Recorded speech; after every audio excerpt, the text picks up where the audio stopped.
Hey everyone, and welcome to Screams After Midnight. I am Peter, that is Tim. We talk about horror movies on this show, and of course one of the things we've been doing on the build up to October this year, we started in May, we started working our way through some franchises that have got new entries coming out in October, and we wanted to make sure we'd reviewed all the previous films in the series before we got to the new one. And one of those franchises, of course, was the Texas Chainsaw Massacre, and I'm happy to say this is the final film, before the new one, not counting that, but out of the existing films, the 7 that already existed, this is the final one. This is Texas Chainsaw 3D from 2013. That's what we're going to be talking about.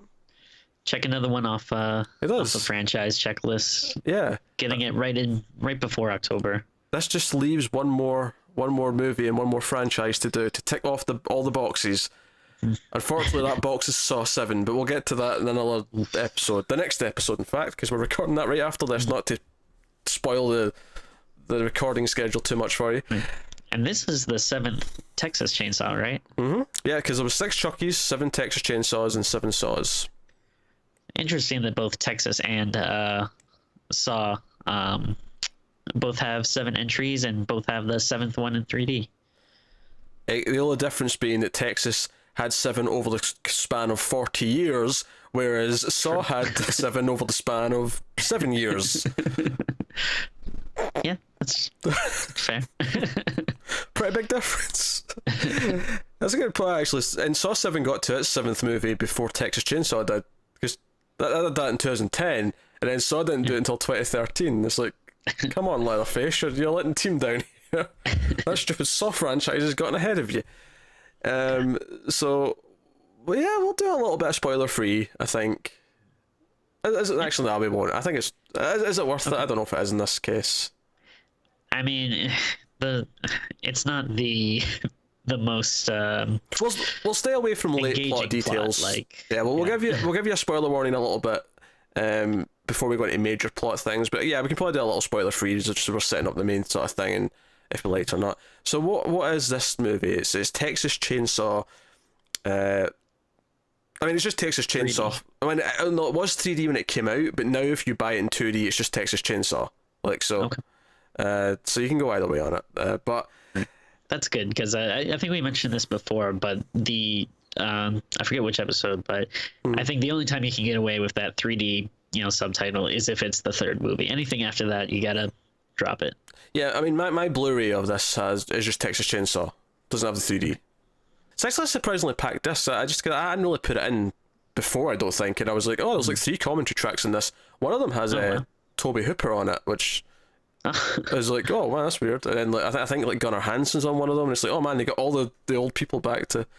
That's pretty cool. Yeah, and of course Toby Hooper passed away recently, and it's just kind of funny. I can go back and hear what he thought of this new Texas Chainsaw movie. Before he passed away. It's odd, but yeah. So what is this? Because it's actually a very good question in this case, because we'd had the remake, we had the prequel to the remake, and it's like a few years passed, and I remember not really knowing about this, and then it came out, and I'm like, what is this?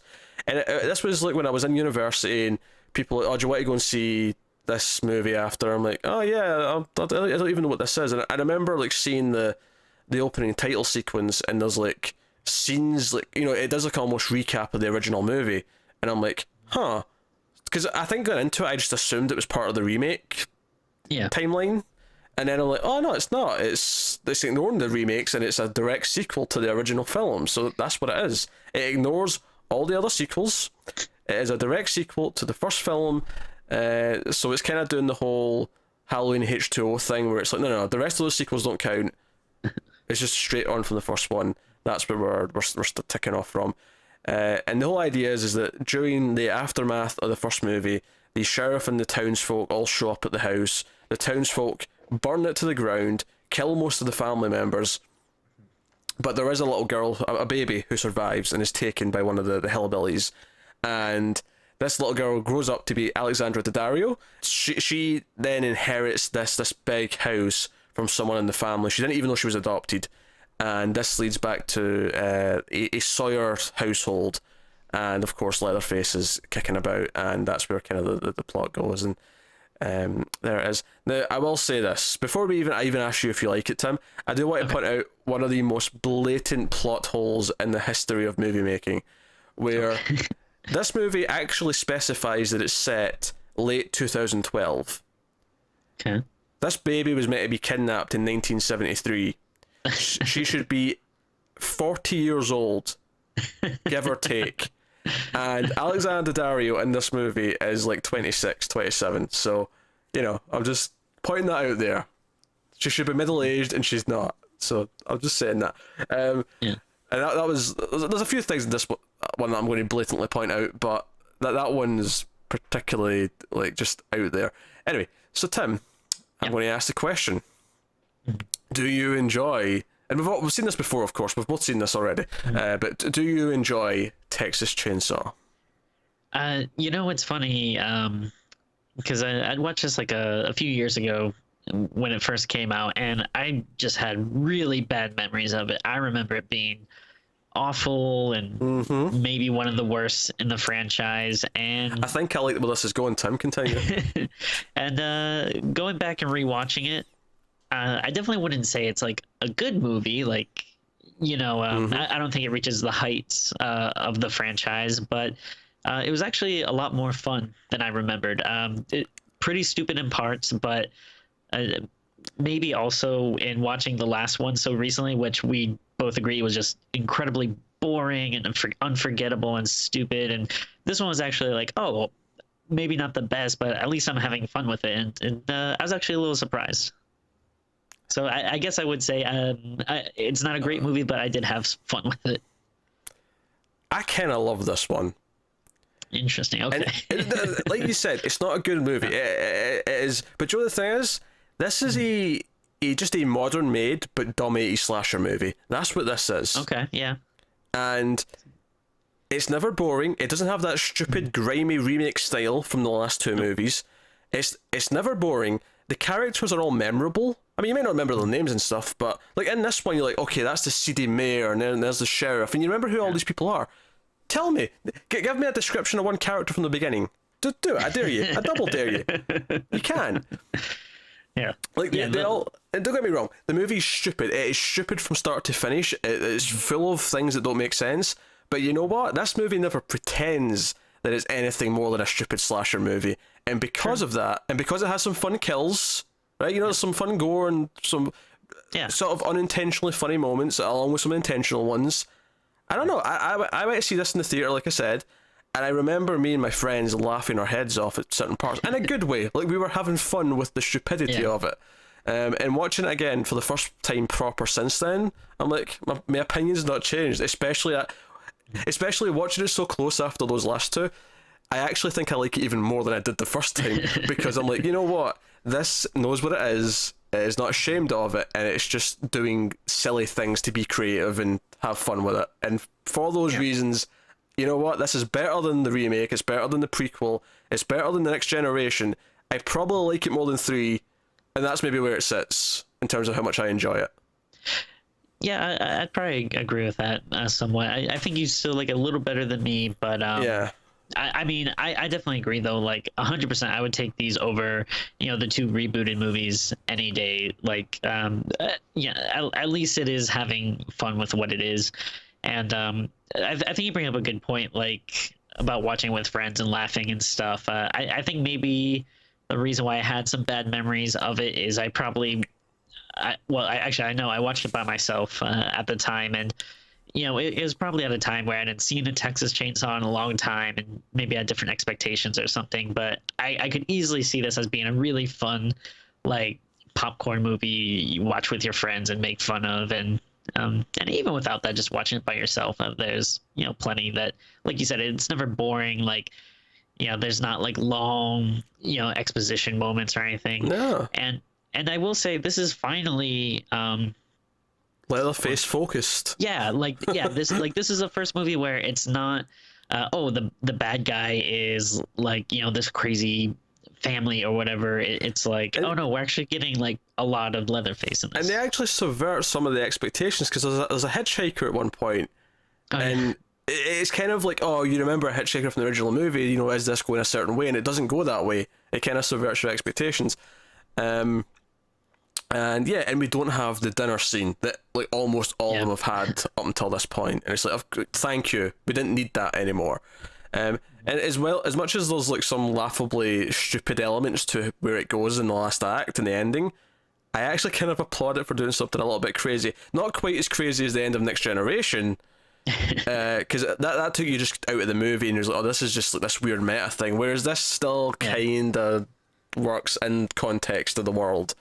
And like, I don't know, I have a blast with this movie. It is stupid, dumb fun, but it's, you know, I would rank this with a lot of slasher movies that I like from the 80s that are just kind of stupid. Characters aren't deep, but they're memorable enough for what they are.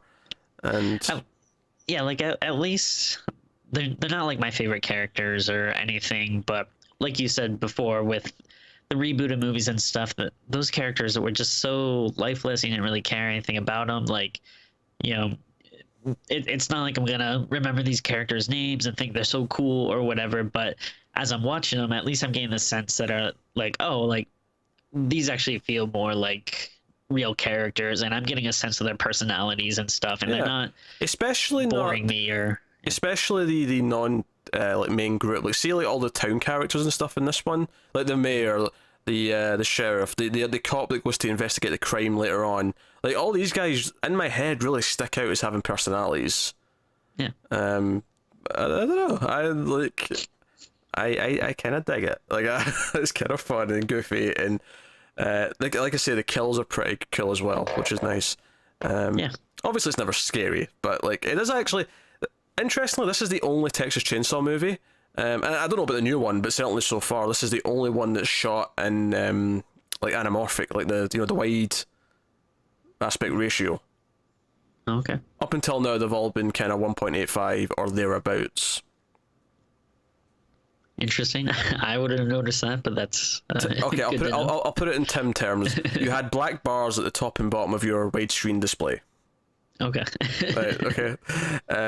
And it's actually cool. And it's kind of funny because I like watching it. I'm like, oh yeah, we've never had that before with Leatherface. And there's some stuff when he's chasing Daddario around like, the cemetery area. There's some actually really kind of cool little creepy shots of like it's these like really wide shots, and it's like because there's a moment when someone else shouts over at him because like, hey, who are you? What are you doing? And like, you just see Leatherface in the distance just sort of like put his head up like that and then look over, and then he starts running towards them. It's just a nice little moment. It's nicely framed and it works. So. Yeah. Oh, I don't think anyone was expecting us to be so positive about this, but honestly, this is kind of my dumb slasher movie thing. Like, they don't make them like this that often these days, to be honest. No, and again, I think it really helps a lot. Just coming off the last one, which was just really, really a lot worse than I remembered. Yeah. But back to back with that last one, this one feels like it's like. It's a breath of fresh air. Like, oh, thank God. This deserves an Oscar. Starting it, And, I mean, I don't know, maybe it's a little cheap, but even like starting it with scenes from the first movie, like, you know, all the really like classic stuff, it got me a little excited. Like, all right, I like, you know, I wouldn't say it's as good as the first one, but it put me in a good mood to be excited again. I'm almost disappointed that we didn't get like a sequel to this one. You know, because they're going to this prequel thing again.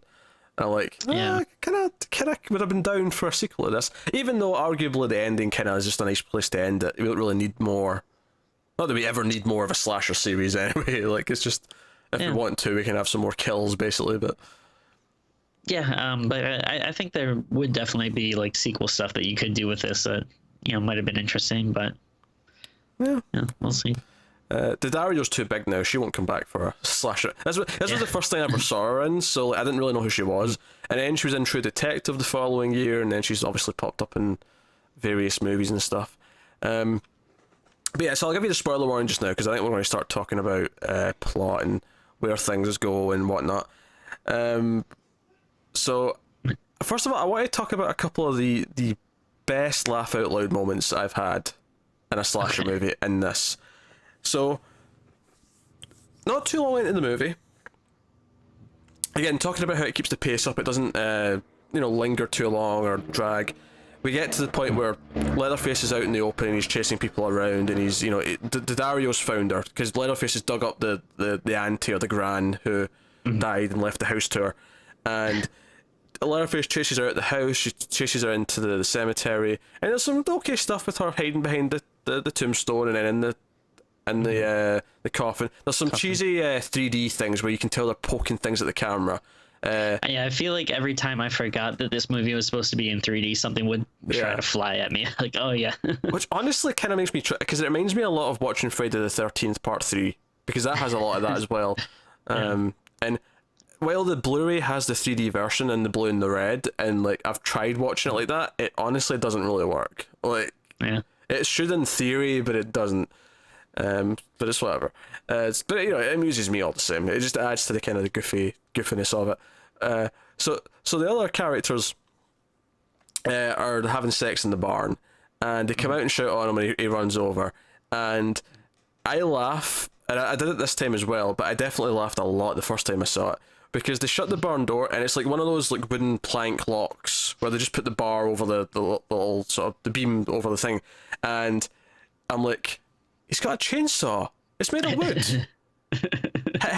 His tool, the thing he is using right in his hands, is literally designed for cutting through this material. What good is that going to do? So which actually brings me to something else, because so basically it's Daddario's boyfriend and her best friend that are cheating on her at this point, right, in the barn. And they set this up earlier on where she kind of like, you know, they flirt a little bit. She grabs his crotch, and then they're having this secret getaway. And during this scene, Daddario drives into the barn and saves them, and they get in the car. And she never actually reacts to the fact that they're both half naked or mentions it in any way. And then both of the characters like die like within the next like few minutes, and it's never pretty brought quickly. up. She never even like acknowledges that it was ever a thing. To the point where they never even had to do it. They could have just not mentioned it. It would have been fine, but whatever. And she's too cool for that. She doesn't have time to worry about that kind of crap. Now, I thought you were gearing up for, like, maybe the best worst line in the whole franchise. Is this the cop following the blood trail? Is this the whole scene? Because this is the other big comedy scene for me, but... No, this is, I mean, maybe it didn't bother you as much, but this line drove me crazy. When he's, Leatherface is chasing them in the barn, and the woman, Alex's friend, Nikki, she has a gun. I love how you said Alex. Her name's Heather, by the way, Daddario's character. Yeah, okay. Heather, all right. Heather, Nikki, got it. But yeah, she takes a shotgun and points it at Leatherface, and she says, "Welcome to Texas." I forget if she adds a bitch at the end of that. Regardless, I see where you're going with it. But it's like, no, like he is a Texas resident. He knows Texas. You know, like you can't act like you're. I can't believe you just described Leatherface as a Texas resident. I mean, that's his whole thing. It's not the Oklahoma Chainsaw Massacre. It's not like his family moved from Florida. Just what a way to describe Leatherface. He's a Texas resident. I just want him to stop and be like, well, no, I'm from Texas. Like, I should be saying this to you. But it's... I will say, I think Leatherface's mask for the first half of the movie is a bit iffy. Okay, I thought you were going to say the mask might be from someone that's not from Texas. Oh, no. And that was going to be your reasoning? No, I think the mask he has for the first half, kind of intentionally because he needs a new one, but it's just kind of like generic, and it looks like it's just a mess of things. Whereas when he makes a new one later on, and it looks more like Leatherface at that point. Yeah. So, I mean, I guess it's kind of intentional, but whatever. It just looked a bit rough. It's probably... if maybe he's been laying low for a while, he might have like some old weathered skin that, you know, is a lot more worn and dirty and stuff. Yeah. Or something. Yeah. So after the so they get in the van, and Leatherface is chasing after them, and I liked all this. Like, I was kind of enjoying the suspense because it wasn't shot in a stupid way that was trying to make it more tense for like bullshit like camera cuts and stuff. It was shot like a movie. And I'm not saying the direction's amazing. It's not like groundbreaking stuff or anything, but it's nice and simple, and it does the job. And the car ends up flipping because Leatherface thingies it, and that kills the guy, and then I think I love I love looking at Leatherface in this scene because he kind of just watches the car go off and looks at it as it like flips over. Like even the camera stays back with him. Like the camera just stays behind his shoulder, and it's just like he's watching it from a distance. But he has such like a good, like still blank look about him where he's just like, no, I don't have to chase after him. I know what's about to happen. Like almost like he's counting off it on his head, like 3, 2, 1. He's confident. He knows what he's doing. He's a veteran at this now. Yeah. So I would actually give props to the person whoever played Leatherface in this movie. I thought they did a pretty good job. Yeah, he did. Yeah. He emoted quite well actually throughout the movie. So he chases the Dario, and they actually end up at a fair. And there's like there's a Ferris wheel, and there's like a little haunted house kind of thing, and this is cool because it's kind of, you think once you get in that big public space with tons of people around, you'd be pretty safe. Yeah, and no, he just keeps chasing. He doesn't give a shit. In fact, there's a lot. Actually, I was cheering at this moment. There's a little dig at Saw. Did you notice this? Like the kid was dressed as like the pig character from from Saw. Oh, I missed that. And he had a little mini chainsaw. And he sort of waves it at Leatherface, and then Leatherface waves his at him, and he just runs off like a scared little shit. And I thought, that is a nice little meta commentary. Yeah, screw you, Saw. Screw your shitty franchise. That cracked me up. I have to go back and watch that. I think I must have missed it. No, and she ends up running up to this Ferris wheel and grabbing onto it. And then that's when the deputy guy shows up. And Leatherface realises he's kind of outgunned here, so we get another 3D moment where he throws the chainsaw at the camera and it goes past him, but it's like spinning around. It's actually just a really cool little moment because it's like, we've never just seen him throw the chainsaw at someone like this. Yeah, I think so. This is kind of cool. Again, like the idea's in this public space. We've never seen Leatherface in this kind of scenario. Like it was. I felt like it, for as dumb as the movie is, and it is really dumb, it kept being playful. It's like, let's do Leatherface like this, let's do something with this, and let's do it with that. It felt like it kept trying to do different things. Because she ends up back at the police station, she's all shaken up, and the mayor, the mayor turns out to be the guy who led the people to like burn the family at the start of the the flashback. And he's like, no, deputy, I'm taking command over the sheriff. The sheriff like thinks what they did was wrong back in the day, and he's like more level-headed. But he's like, nah, deputy, who's on the scene at the van, he's like, there's no body here, but there's a lot of blood, and he's like, he goes up to the gate, and they're watching on the phone. He's he's doing like a FaceTime or whatever on the phone. Oh yeah. And the sheriff's like, no, don't go in, wait for backup. He's like 6'5" and he's got a chainsaw. He's like, yeah, it doesn't make him bulletproof, and he's all macho. He's kind of like, oh yeah. And then like and the mayor's like, yeah, go in there, son. What are you waiting for? Go in and keep us appraised of what's going on. And so he's walking in, and he's got the phone. And this entire scene is amazing to me, and how stupid it is. So first of all, the trail of blood that he follows from all the way outside because we know from the start of the movie that the driveway from the gate to the house is long enough that you can't even see the house when you're at the gate, right? The blood goes all the way up that trail. It goes into the house. It goes through the front of the house, down to the back where the secret door is, down to the basement where Leatherface's lair is, and it just keeps going. And it never like gets thin and like thins out because like the person's like bleeding out or the wound's like clotted up a bit or whatever. It's just no. That like she had blood all this way. So that's stupid enough in itself, but some of the dialogue here. So he's being all macho. He's got his phone up like that with a gun, kind of. So at one point, when he gets to where the secret door is, the sliding metal door for where Leatherface's lair is in the wine cellar, he's like, there's an opening up ahead. I'm not sure what. I'm like, a door? That's typically what an opening is in a house. Could possibly lead to a room, maybe. Right? And then, but this is the best part though. That was just the setup for the funniest thing ever. Because he goes into the next area and he's like seeing things, and he gets all homophobic because he sees there's some makeup, and he's like, oh, what kind of a pansy is this guy? Blah blah blah. Right? And then the mayor says, oh, what's that on the left? And then the cop goes, a door. And they're like, oh, now he knows what a door is. now that it's shut, he knows what a door is now. Oh, this is great. I remember that really making me laugh in the theatre when he says a door. Like that was like the answer to the question. And then this cop is terrible because he gets to the freezer. He goes to open the freezer and Nikki's still alive. She pops up and he immediately shoots her in the head and kills her. And it's just like, you are awful at your job. And then immediately the mayor over the phone's like, that didn't happen, don't worry, no, that didn't happen. Oh, the whole thing from start to finish is hilarious. I love that sequence. It's great. It's stupid, but it's great. Yeah, I get the feeling like, you know, like you can tell that they're having fun with it. Like they're not really taking themselves too seriously. Yeah, because just like little stuff like that, it's like, oh, okay, like, all right, like normally that might be a, you know, like intense scene, like, oh, this, you know, corrupt cop shot this person, and then here it's kind of played like just for laughs, like, oh, okay. It is worth mentioning, this also only has one chainsaw kill. We're back to the series sort of running joke where, despite the fact that it's called the Chainsaw Massacre, that it's actually just usually the one chainsaw death. There are some other cool deaths though. I like the hitchhiker dude who's like stealing all their stuff in the house. He gets bashed in the head with him like a hammer.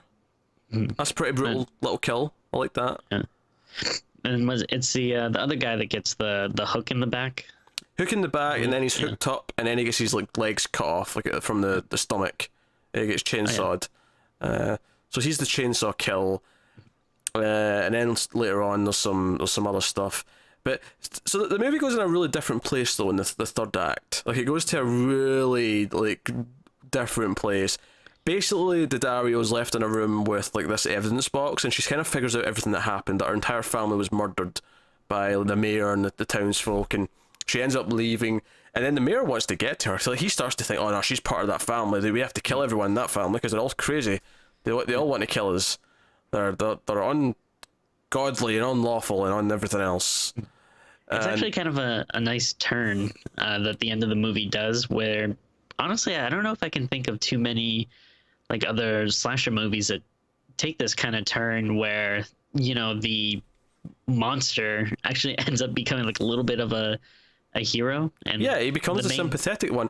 And that's the kind of thing where like you can kind of poke holes in it, where Daddario kind of ends up being on his side, even though he still killed everyone you knew that you brought with you. Like they're all still dead because of him. Like don't forget that. But to be fair though, it's kind of her fault for not reading that letter. Like all of this could have been avoided. That is true. That is her fault. And it's funny actually. I remember the first time watching it, like as she's like looking through the evidence, I'm like, is this going to go down a path where she's actually on Leatherface's side? And it's like, man, I don't know, like, is it really going to go down that route? And eventually, like, the deputy who we've been seeing throughout the movie picks her up, and it turns out he's the mayor's son, so he's also corrupt and evil, and he takes her out to the slaughterhouse, and the abandoned slaughterhouse, and sort of chains her up, waiting for, like, you know, his dad to show up, and he shows up, and they have her chained up. They have her shirt ripped open for, of course, which actually reminds me, just because now we're on the subject of, like boobs. Our friend Nikki, when we first see her, because they both work at a supermarket, she has like the most ridiculous cleavage for working at a supermarket. Like, you know, she's just completely on show. Again, it's kind of like this is a silly slasher movie in the style of the 80s, like to a fault almost. It was kind of weird because when you notice that, I was thinking while watching the movie, like, do people really dress like that in real life? And I just never notice, or I think you'd notice, Tim. I feel like you'd notice.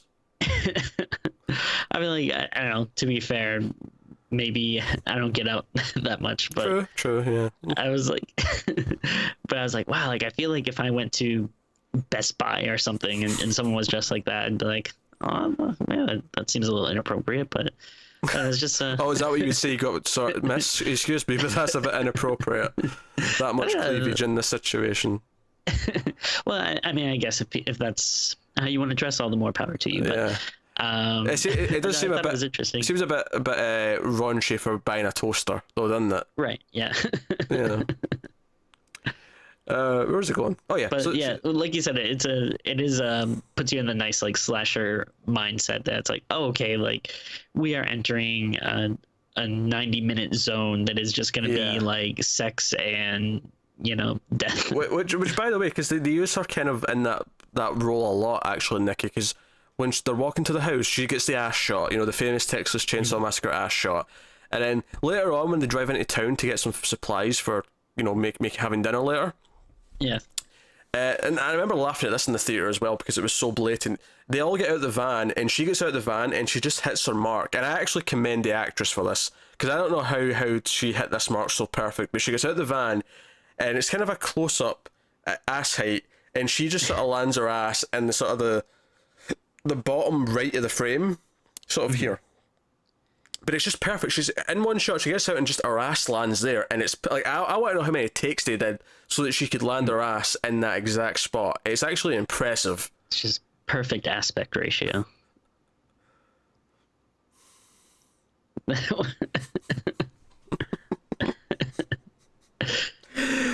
Oh, Tim, that was low hanging fruit. That's what that was. I get what you did there, but it was low hanging fruit. Someone's gotta pluck it. Yeah, it was kind of funny. It kind of reminds me of the one character in the Final Girls that's like obsessed with sex and yeah, she's the slutty one. Yeah. No, she definitely fills that role. That's definitely her thing. And so people are dying at Tim's house. Yeah. So she's chained up and this is where they get proper villainous. The mayor comes in and starts slapping her. It's like, oh, you don't deserve to live. You're part of this scum family. Blah blah blah blah. And he's got a henchman there who's like all for it as well. But Leatherface is on his way. He comes sauntering in.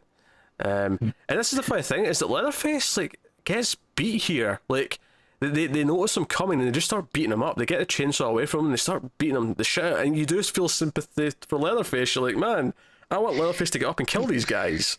The one thing I'm kind of curious about with this movie is is Leatherface a known entity at this point? Like, is he someone they've been trying to track down for years and haven't been able to find? Well, no, because they're not even, because they think he's dead. They think he's been dead since the fire, because they mentioned that he's been alive all this time. Jebediah Sawyer, he exists, and but yeah, she gets free and she ends up saving Leatherface. Like, she actually runs out the building as this is going on, and she turns back. She has that that moment where she's like, no, I'm going back. I can't let him suffer, because at this point he's chained to the meat grinder. He's going to go in the meat grinder. He's ready to go, and she goes in and hits one of the guys with she stabs him with a pitchfork. She outright kills him. She is officially on the murder level.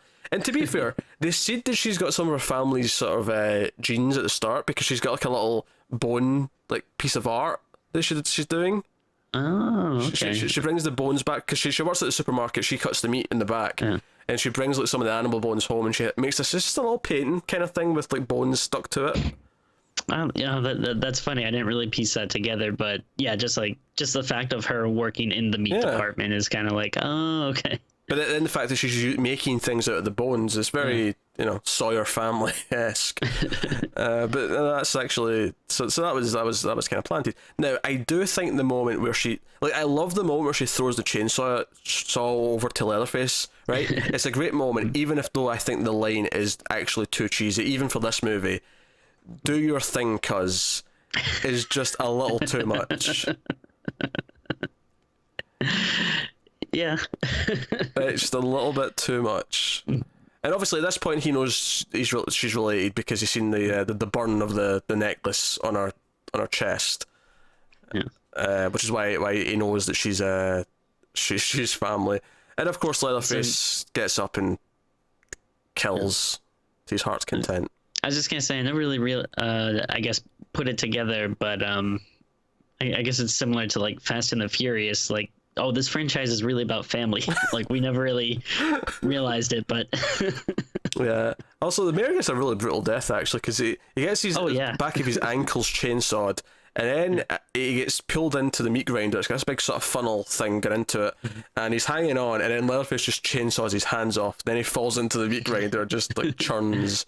And there's just blood drip, leaving a trail as he falls down into it. It was spoiled a little bit because some of it was obvious CG, but to be fair, this particular effect, I get why they went with CG, because he's getting into a meat grinder. It'd be a little dangerous to throw a stunt guy into it. Yeah, I mean, there's ways to do it, of course, and movies in the past have done it, but I'll forgive them this one. A movie in the past has done this scene. not this exact, but any a meat grinder. I'm sure there's been. I'm sure we've had similar kills before, Timmy. This is not. You said it broke that much new ground that even this kill was never even thought of until this point. I don't know. I'm sure another movie has done. I'm just curious what movie it'd be. Like Soylent Green or something. I don't know. I don't have it off the top of my head. I'm sorry. I'm sorry. So they actually, this thing after this is the other thing. It's not even just her that condones this. The sheriff, who's been against them the entire time, shows up, witnesses this murder, and then he's got his gun on Leatherface. And I mean, before as he's doing it, and she's like, "Don't shoot him." And after he's done it, Leatherface turns round, and the sheriff is like, "Clean this up," and he just puts his gun in his holster and he walks out. He lets it happen. He lets Leatherface go. He's okay with this, And again, you're kind of ignoring the fact that even if you're okay with him killing these two guys because they did all these wrong stuff, they were about to kill her and him, he still killed all those other people that came with her that were relatively innocent. Yeah. So, I'm just saying, but it was an interesting ending. So then.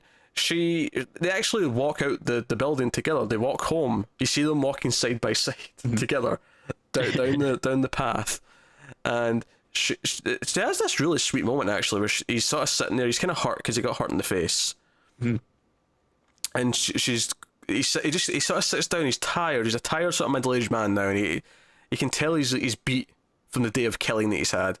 And she sort of leans in and goes to like try and like pat, just wipe him up with a cloth, and he gets a little bit uncomfortable and he storms off. But she reads the letter and she basically finds out that he lives in the basement. She's meant to take care of him, and it ends with her like taking the tray of food away so she can go and get him some more food. And that's it. So our ending to this movie is that the main final girl turns out to be related to Leatherface and is now going to take care of him and is going to be his new caretaker. And it's almost like a weird sort of it's a very bizarre commentary on it because of the setting, but it's almost like, if you treat someone who's different, in this case someone who's mentally ill, as an outcast, you will make something out of them that is actually dangerous. But if you actually treat them properly, they won't. And that's kind of like, I feel like the message here is, he should be taken care of. He should not be treated like a monster because of who he is, and things are okay that way. Yeah, I would say there's also probably the big message of, be timely with reading your mail. It drives me crazy. Like, I don't know, when I see people that have like an email from like 3 days ago and it's like, you haven't read that yet? Like, what is wrong with you? Or you go over to people's house and you just have a big stack of letters and it's like, does this bother you? Well, just take care of it, dude. Just... This is an unopened letter on my desk right now. I mean, if it's junk mail, just shred it, get it out of the way. Oh no, it says on the top, important documents inside. Shred it anyway. No, I mean, I'm not taking. When I'm talking about this commentary, I'm not saying it's super serious about it, but I do actually think you can read into it a little bit and say, I know the villains of this movie are the people who treat him, like a freak because of who he is. Admittedly, I don't think this works when you actually put it with the original movie, because in the original movie, the family's so evil that you can't do this with it. But with this movie, it does kind of its own thing, and you can kind of take that from it. But I don't know. I dig the wackiness and how different the ending is. Like, I had fun with this. This had fun kills, had memorable moments, had funny scenes, and the ending's actually kind of interesting. And I really, even if it is kind of weird, but it's interesting. So yeah, and again, I'm just kind of surprised that more movies, don't do this at some point. Again, there's not like a ton that I can really think of, but the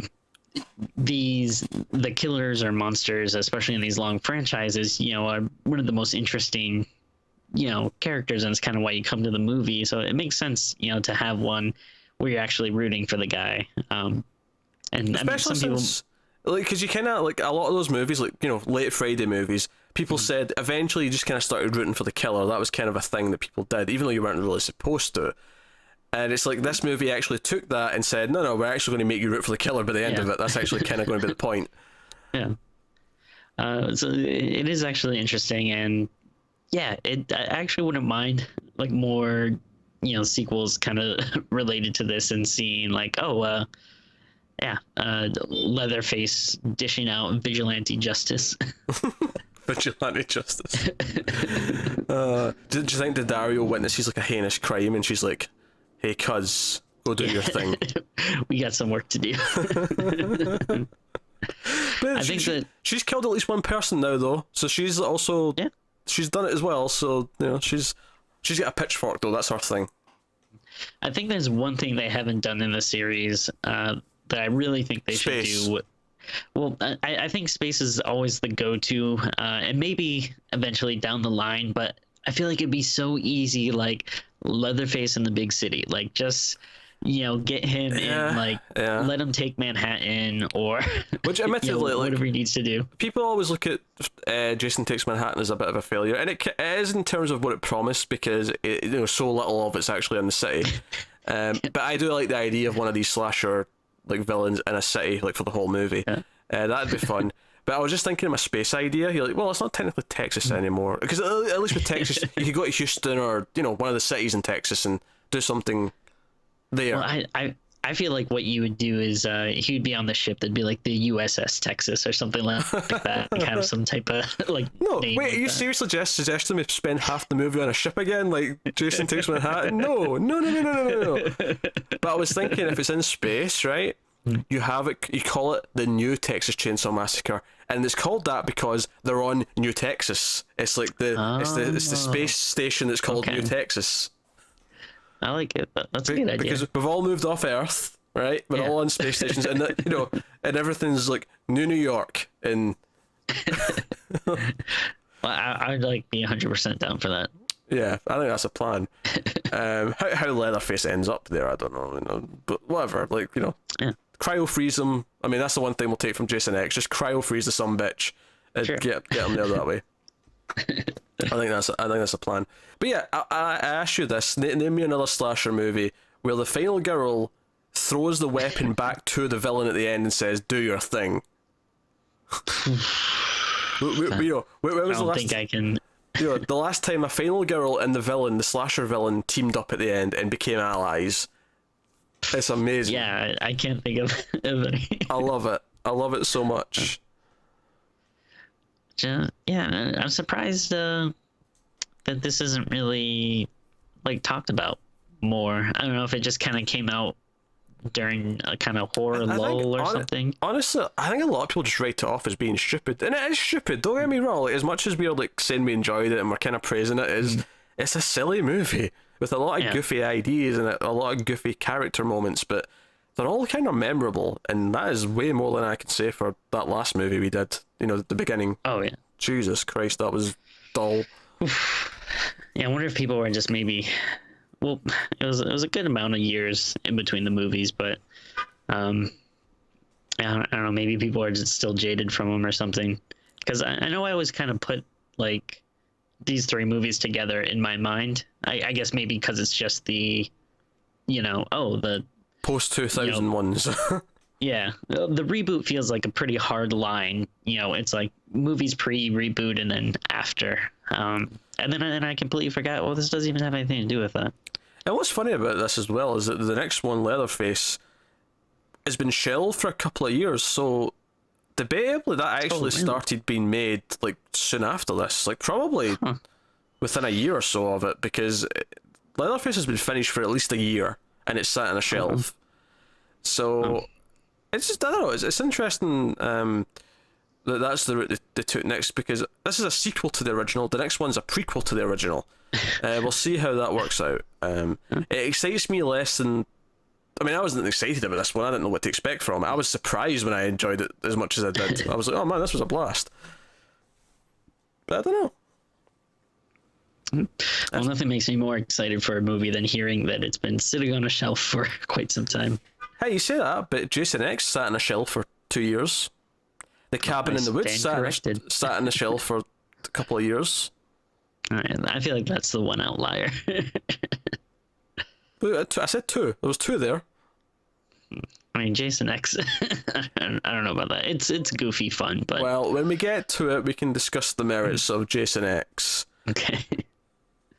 But yeah, so I mean, I guess we've kind of went through the whole movie. Is there anything else that I've glossed over you wanted to bring up? And we talked about the character, talked about Leatherface, talked about the kills, which are pretty good. The not stupid style filmmaking is also quite nice.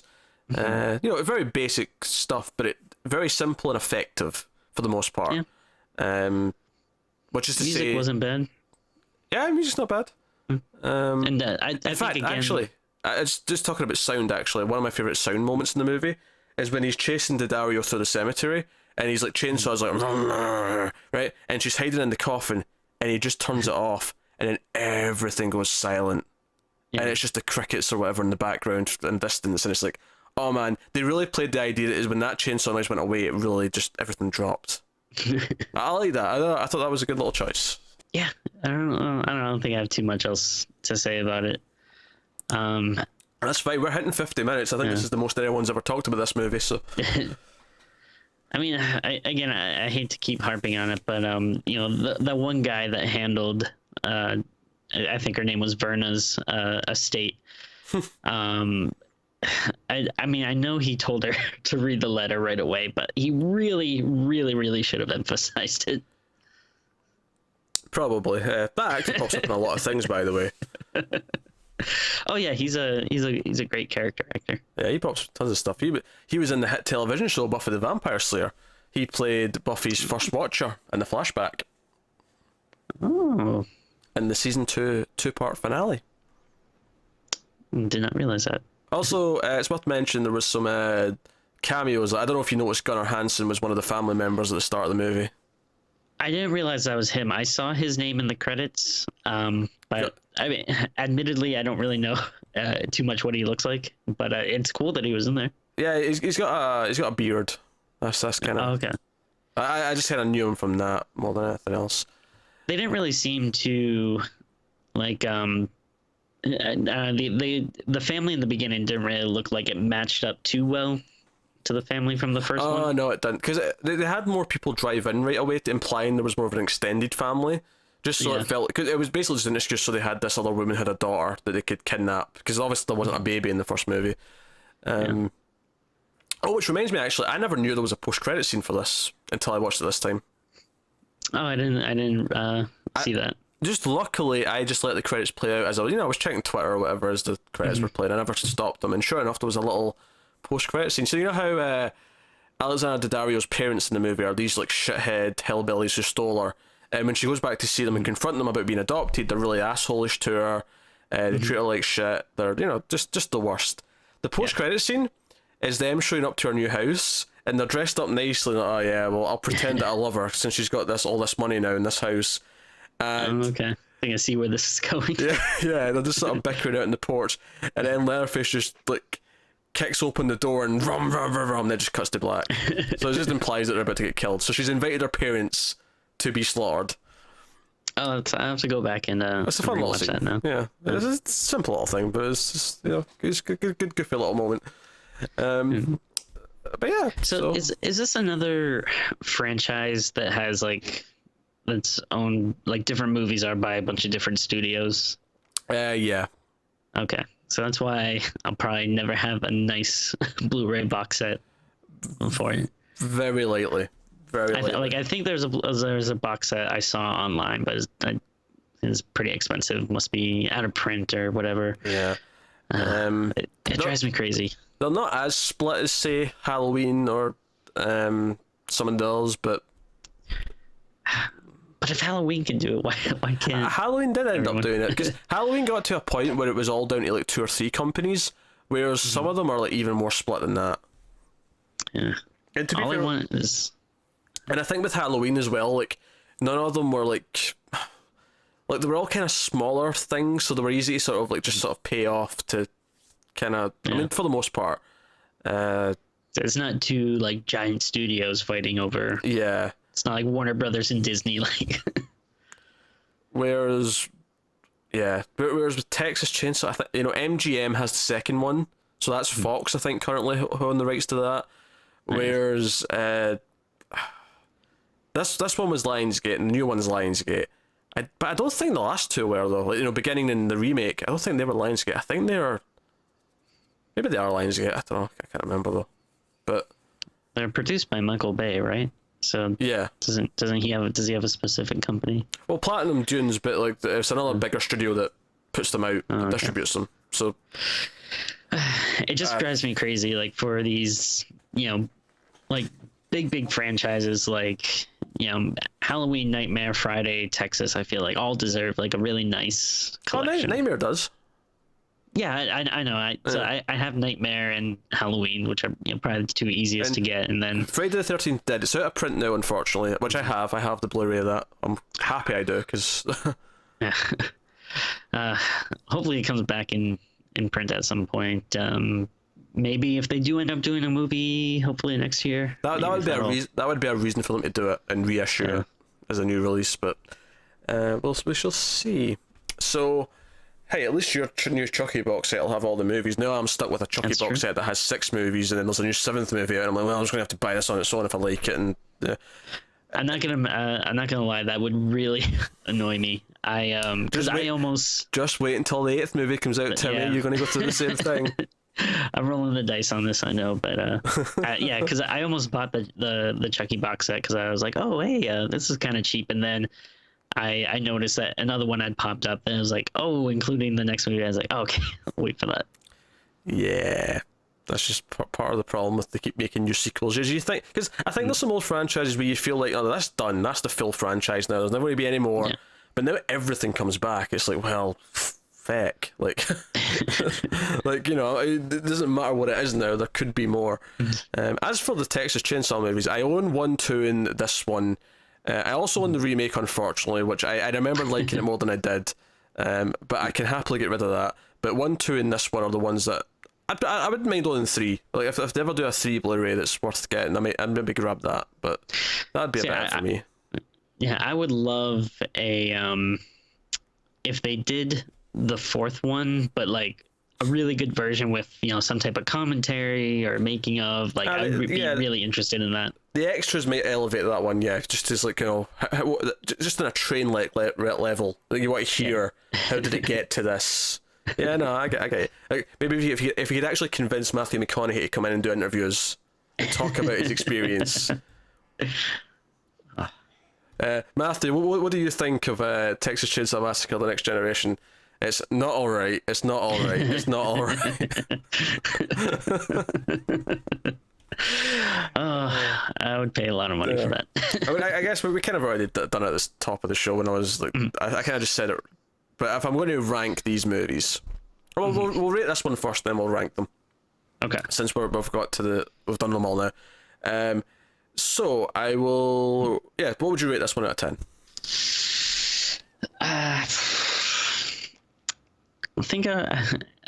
think I was more leaning towards a 6.5, but I actually had a lot of fun talking about it, so I might bump it up a little bit and give it a nice solid 7, a nice little surprising 7. I'm amazed because you groaned when I implied I liked this one like earlier in the week, and I thought you were crazy, honestly, and then I was like actually excited because I thought, ooh, this is gonna be like a nice like fighty episode. But then I watched it, I was like, damn, is kind of right. This is like kind of cool in a fun, cheesy way. Yeah, I guess you just need to listen to me more. I think that's the lesson here.